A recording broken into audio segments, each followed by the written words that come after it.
try to combine like bass rhythms, so the listener can hear the harmony, and then try to improvise over top of it. Trying to be the bass player and the soloist, and do both at the same time. When I was younger, that I listened to a lot was Joshua Redman. You know Joshua Redman? Yeah. And also Michael Brecker. And Joshua Redman had a song called Freedom in the Groove, where he played bass notes with the saxophone, with a slap tongue. When I was young, I said, oh man, that's really cool. I want to try to do that on the trombone. So I start like...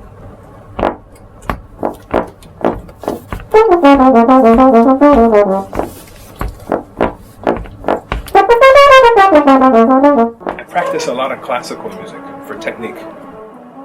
So I try to divide my practice time into maybe I work every day, maybe like 30 or 40 minutes on technique. Just my instrument, like getting a good sound, trying to get a good sound. Sound, scales, articulation. And then, so I usually do that, and then after that I usually practice some like classical etude. I like to practice a lot of standards, jazz standards and tunes, and I like to really try to work on connecting my ear more to my instrument.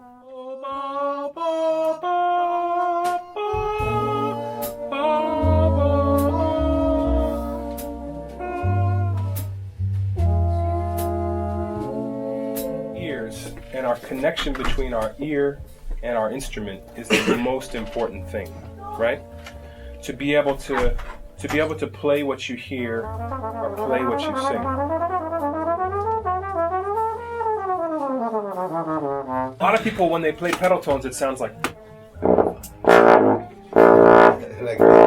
they try to stay so tight, like, and it's like, instead of just really relaxed and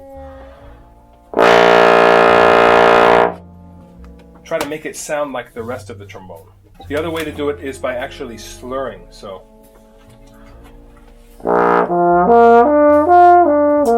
other things you can practice, like Arban scales, Arbans, the ones that go like, we'll play from pedals. So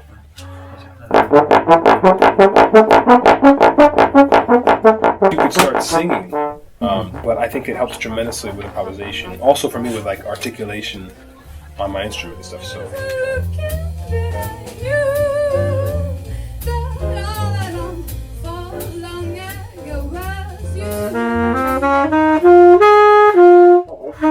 sometimes I have to think in intervals.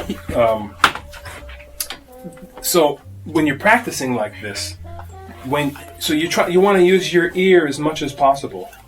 But when you get stuck, sometimes if you can't hear it, then you have to use your knowledge.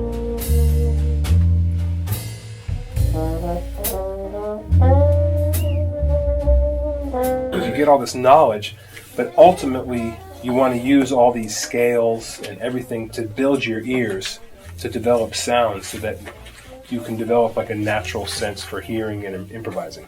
Improvisation is a difficult subject, because in schools now we try to give tools to help build your ear and develop, right? I think that the best mentality to have is like, I didn't know that you're not supposed to do that. I heard something and I wanted to do it. One of the best things is never to put limits on what you can kind of create.